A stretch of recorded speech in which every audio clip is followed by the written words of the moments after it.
연지교회 성도 여러분들 환영합니다. 2022년도 12월 새벽기도회, 2022년도 마지막 새벽기도회를 함께 드리겠습니다. 먼저 기도하겠습니다.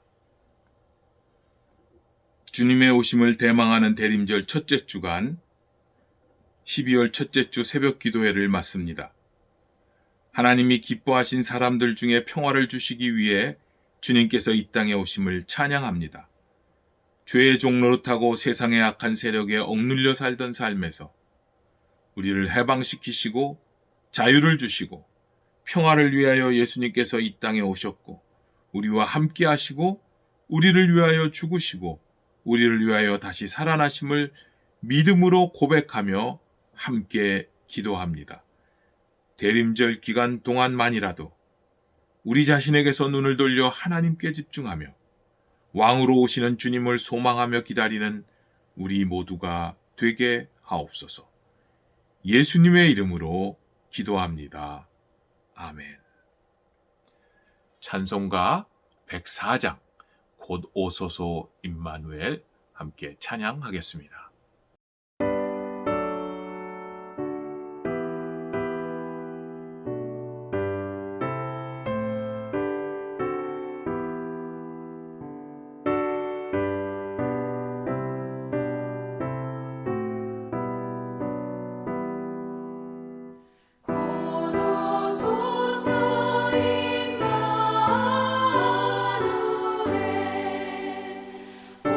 오구하소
오늘 우리에게 주시는 하나님의 말씀은 요한복음 7장 40절에서 44절입니다. 제가 말씀을 읽겠습니다. 하나님의 말씀을 경청하십시오. 요한복음 7장 40절. 이 말씀을 들은 무리 중에서 어떤 사람은 이 사람이 참으로 그 선지자라 하며, 어떤 사람은 그리스도라 하며, 어떤 이들은 그리스도가 어찌 갈릴리에서 나오겠느냐? 성경에 이르기를 그리스도는 다윗의 씨로 또 다윗이 살던 마을 베들레헴에서 나오리라 하지 아니하였느냐 하며, 예수로 말미암아 무리 중에서 쟁론이 되니 그 중에는 그를 잡고자 하는 자들도 있으나 손을 대는 자가 없었더라. 이것은 하나님의 말씀입니다. 대림절 기간을 보내면서 우리는 왕으로 오시는 예수님, 평화의 왕으로 오시는 예수님, 메시아로 오시는 예수님, 예수님을 묵상하고 있습니다. 메시아의 모형, 영어로는 타이폴로지라고 표현을 하는데, 모형, 예표, 때로는 우리가 영화의 예고편 이렇게 부를 수도 있겠습니다. 다윗을 묵상하고자 합니다. 예고편이 재미가 없는 경우가 거의 없습니다. 예고편을 보면 영화를 보고 싶은 마음이 막 생겨납니다. 그런데 예고편이 거의 모든 장면의 핵심적인 주요 장면이었고, 그리고 본편에서는 새로운 것이 별로 없는, 그래서 실망하는 경우가 종종 있습니다. 원작의 감동을 받아서 그것을 영화화하거나 드라마한 것을 보면 실망하는 경우도 종종 있습니다. 주요 인물이나 설정이 바뀌어서 흥미를 잃게 되기도 합니다. 카타르 월드컵 예선이 진행되고 있습니다. 카타르 월드컵이 예선이 시작되기 전에 예고편은 우리를 너무너무나 설레이게 했습니다만, 우루과이 가나전을 겪으면서 우리는 본편이 경우의 수를 따져야 되는 희박한 확률, 그 앞에서 조바심 내면서 기대감을 잃어가고 있습니다. 오늘 읽은 본문의 말씀도 메시아로 오시는 예수님, 그 예수님의 예고편, 예표로서 다윗이라는 인물이 등장합니다. 구약의 메시아의 모형 가운데 여러 인물들이 있습니다마는 그 중에 한 명이 다윗입니다. 예수님이 구약의 성취로서 이 땅에서 태어나시고 다시 오십니다. 그런데 성경은 그 예수님이 어떤 분이실까를 살짝 보여주는 구약의 인물들, 그 인물들에게서 우리가 감동을 받을 뿐 아니라 실제로 오시는 예수님은 그것과 비교할 수 없는 기쁜 소식, 예고편의 완전한 성취, 완성으로서 충분히 흥분하고 기대해야만 하는 그런 사건입니다. 그런데 요한복음 7장에 보면 메시아에 대한 오해들을 하게 됩니다. 유대인들 중 가운데는 요셉과 마리아 사이에 태어난 동생들, 그 동생들이 믿지 않습니다. 또 유대인들이 지키는 초막절에 사람들이 많이 모였을 때에 사람들이 질문합니다. 당신이 그 메시아입니까? 당신이 메시아라면 메시아임을 증명하십시오. 드러내십시오. 또 주위에 있는 사람들이 나누어서 싸웁니다. 그는 좋은 사람이다. 그는 선지자다. 아니다. 미혹하는 영이다. 귀신 들렸다. 배우지 않았는데도 어떻게 글을 읽고 저렇게 놀랍게 가르칠 수 있는가? 당신의 그 권위는, 병을 고치는 능력은 도대체 어디에서 오는가? 수많은 질문과 함께 논쟁이 일어났습니다. 오늘 본문 말씀도 본문 앞의 상황을 그것을 설명하면서 많은 사람들이 예수님이 그리스도라고 말하는 이들도 있고, 또 어떤 이들은 그리스도 메시아가 태어난다고 한다면 베들레헴에서 나야 되는데 어찌 갈릴리 사람이라고 불리느냐 하면서 시비를 거는 사람들도 있습니다. 42절에 보면 성경에 이르기를 그리스도는 다윗의 씨로 또 다윗의 살던 마을 베들레헴에서 나오리라 하지 아니하였느냐. 구약에서 다윗의 자손으로 베들레헴에서 나오겠다는 예언의 말씀이 있고 이러한 예언의 말씀들을 당시 종교 지도자들은 다 알고 있었습니다. 그럼에도 갈릴리라고 불리는 그것 때문에 예수님이 베들레헴에서 나지 않았다고 생각을 한 것입니다. 이사야서 9장 6절에서 7절까지 말씀을 보면 이는 한 아기가 우리에게 낳고 한 아들을 우리에게서 주신 바 되었는데 그 어깨에는 정사를 메었고 그 이름은 기묘자라 모사라 전능하신 하나님이라 영존하시는 아버지라 평강의 왕이라 할 것입니다. 그 정서와 평강의 더함이 무궁하며 또 다윗의 위에 앉아서 그 나라를 굳게 세우고 지금 이후 영원토록 공평과 정의로 그것을 보존하실 것이라 만군의 여호와의 열심히 이를 이루시리라 말씀하고 있습니다. 이사야서에서는 이새의 뿔이 다윗의 위에서 다윗의 자손으로 메시아가 오시는데 한 아기로 오시고 그 어깨에 정권을 갖고 계시고 기묘자 카운셀러이시고 모사 전능하신 올마이티 갓이시고 영원히 영존하시는 아버지 평강의 왕으로 오실 것이다. 메시아가 어떻게 오실 것인가를 이미 말씀하고 있습니다. 미가서에 보면 베들레헴 에브라다야 너는 유다 족속 중에 작을지라도 이스라엘을 다스릴 자가 내게서 내게로 나올 것이다. 종교 지도자들은 성경을 연구하는 사람들은 당시 구약이죠. 다윗의 아버지 이새의 뿌리 즉 다윗의 씨로부터 예고편 그 예시로 예표로 메시아가 오신다는 말씀을 이미 하고 있고 그리고 그 본편으로 진짜 메시아가 이 땅에 오시는데 그것이 그리스도이시다.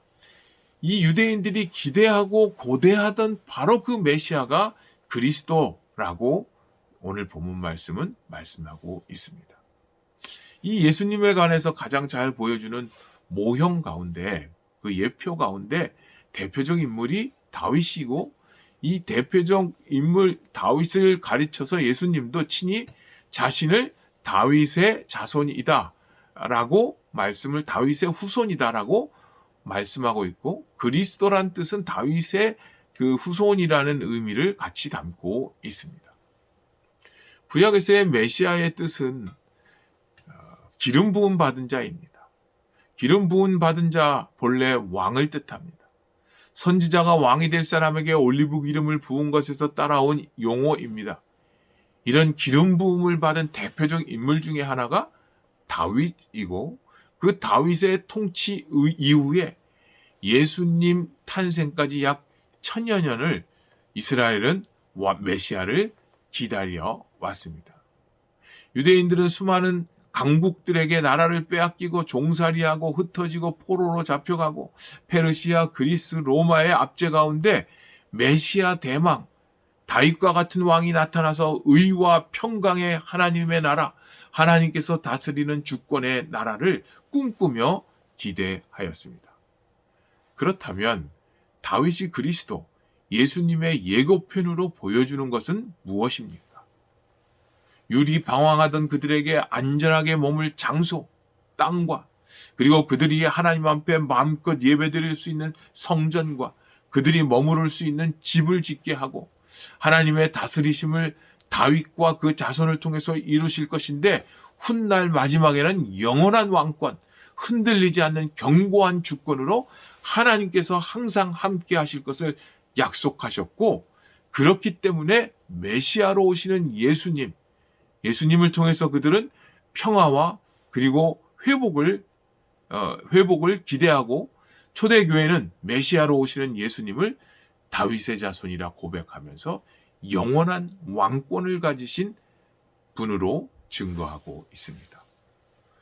우리에게 주시는 이 다윗 예표, 메시아의 다윗 예표의 교훈은 무엇입니까? 다윗을 통해서 주시는 예고된 메시아, 오시는 예수님은 우리에게 어떤 분이십니까? 첫째는 다윗이 하나님의 부르심과 택하심을 받고 악한 세력으로부터 이스라엘을 보호하고 영토를 확장하며 하나님의 아들로 불려졌던 것처럼 메시아 예수님께서는 십자가에서 죽으시고 부활하셔 온 인류의 궁극적 원수여 죄와 사망의 권세인 마귀를 멸하시고 하나님의 아들로 인정받으셨습니다. 또한 다윗 왕이 하나님의 주권자로 자기 백성들을 모든 위협으로부터 안전한 나라가 되게 하였듯이 마치 우리 예수님께서 마구간에서 태어나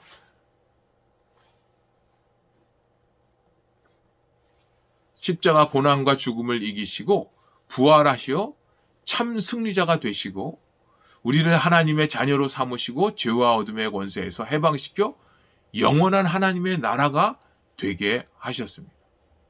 또한 메시아 모형으로서의 다윗의 삶은 목동으로 보잘것없는 막내 아들로 주목받지 못하고 무시를 당하지만 하나님께서 택하셔서 위대한 왕으로 그들을 구원하는 주권자로 세우셨던 것처럼 예수님께서도 아기로 태어나셨지만 그리고 연약한 아기로 태어나셨지만 하나님께서 죽음을 이기시고 부활케 하시어서 이 땅을 다스리시는 메시아이신 것과 비교할 수가 있겠습니다. 성탄절을 준비하며 기다리며 기억하십시오. 다윗의 예고편보다 훨씬 흥미진진하고 위대한 하나님의 나라, 하나님의 다스리심, 하나님의 통치가 내 삶에, 우리 연지 교회에, 그리고 우리의 삶의 모든 문제에 믿는 성도들이 울부짖는 이 땅과 이 나라에 온 세상의 전쟁으로 고통받고 있고 양극화로 고통받고 있는 이 땅에 예수님께서 다시 오셔서 회복시켜 주시고 본편으로 흥미진진하게 하나님의 다스리심을 펼쳐주실 것을 기대하며 성탄절을 준비하십시오. 예수님께서 이 땅에 다시 오시고 내 심령에 다시 임하셔서 다윗처럼 하나님의 자녀로 아들로 인정받는 사망과 절망과 불안과 죄의 권세를 진 마귀를 멸하고 하나님의 자녀다운 하나님께서 다스리시는 영적 이스라엘이 되기를 꿈꾸십시오. 예수님께서 다시 오셔서 내 자신의 마음과 삶과 가족과 그리고 가족 관계와 이 나라 이 민족을 진정한 하나님의 공의와 정의, 사랑과 은혜로 다스려 주옵소서 기도해야 할 것입니다. 뿐만 아니라 다윗의 삶처럼 무시당하고 어리다고 업신여김을 당하고 보잘것없고 주목받지 못하는 목동의 삶처럼 여겨질지라도 오직 전심으로 하나님을 구하고 그 말씀으로 순종하는 그를 하나님께서 택하셔서 세우시고 하나님의 능력을 나타내어 사람을 살리는 위대한, 민족을 살리는 위대한 하나님의 도구로 쓰임받았듯이 이 성탄절에 주님께서 다시 내 마음에 찾아오셔서 나를 온전히 회복시켜 주십시오. 우리 가정을 완전히 회복시켜 주십시오. 우리 교회를, 한국교회를, 이 나라 이 민족을, 대한민국을 불쌍히 여겨주시고 회복시켜 주십시오. 우리의 기도의 제목이 되어야겠습니다. 다윗의 삶에서 참 메시아이신 예수님을 만나면서 우리는 만왕의 왕, 마지막 심판자, 영원한 구속자 되시는, 영원한 구세주 되시는 예수님을 다윗처럼 전심으로 사랑하지 못한 우리의 연약함을 회개하며 변죽만 울리는 예고편에 머물지 않고 진짜 예수님, 진짜 메시아, 진짜 그리스도, 참 통치자, 참 평화와 공의의 주권자로 오시는 예수님을 갈망하고 사모하는 대림절 기간이 되시기를 바랍니다. 기도 제목 3가지를 가지고 기도하겠습니다. 첫째, 이 땅의 전쟁과 다툼이 종식되고 평화의 왕으로 오시는 주님의 평화가 온 누리에 가득하길 원합니다. 주님 홀로 이 땅 다스려 주옵소서. 두 번째, 한국교회와 연지교회가 일터를 잃고 경제적 고통 속에 있는 사람들, 자유 없는 고통 속에 있는 북한 동포들, 소망을 잃은 청소년들에게 복음으로, 삶으로 소망을 나누는 교회가 되게 해 주십시오. 세 번째, 연지 협력 파송 선교사님들과 그들의 가정과 사역, 우리 연지 교우님들의 건강과 가정의 안녕, 또 부모 자녀들의 안위를 지켜주시고 보호하여 주셔서 연지교회로 교회답게 하시고 예배 초소인 이 여전도 회관과 여전도회 전국연합회가 하나님의 나라를 세워가는 일에 귀하게 쓰임받고 하나님을 진정으로 경외하고 두려워하는 기관들이 되게 하여 주옵소서. 함께 이 세 가지를 가지고 잠시 기도하겠습니다.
사랑의 하나님, 주님 안에만 평화가 있음을 잊고 살았습니다. 기도로 주님과 교제함을 잊고 살았습니다. 캐롤은 부르지만 찬양은 없었습니다. 바램은 있지만 간절한 간구는 없었습니다. 소원은 있지만 주님 안에서 소망은 없었습니다. 대림절을 맞으면서 주님께서 오심을 기다립니다. 우리의 교만함을 무지함을 회개합니다. 불쌍히 여겨주시고 긍휼히 여겨주시고 고쳐주십시오. 용서하여 주십시오. 황폐한 우리 마음의 성령의 치유하심으로 새 생명이 솟아나게 하여 주옵소서. 그리하여 예표로서의 다윗이 메시아이신 예수님의 오심으로 완성되었듯이 우리의 삶 가운데도 하나님의 말씀을 통하여 본편으로 오시는 예수님을 기대하며 예수님이 오셨을 때의 온전한 성취를 꿈꾸게 하여 주시옵소서. 예수님의 이름으로 기도합니다. 아멘. 주님께서 가르쳐 주신 기도로 마치겠습니다. 하늘에 계신 우리 아버지, 아버지의 이름을 거룩하게 하시며 아버지의 나라가 오게 하시며 아버지의 뜻이 하늘에서와 같이 땅에서도 이루어지게 하소서. 오늘 우리에게 일용할 양식을 주시고 우리가 우리에게 잘못한 사람을 용서하여 준 것 같이 우리 죄를 용서하여 주시고 우리를 시험에 빠지지 않게 하시고 악에서 구하소서. 나라와 권능과 영광이 영원히 아버지의 것입니다. 아멘.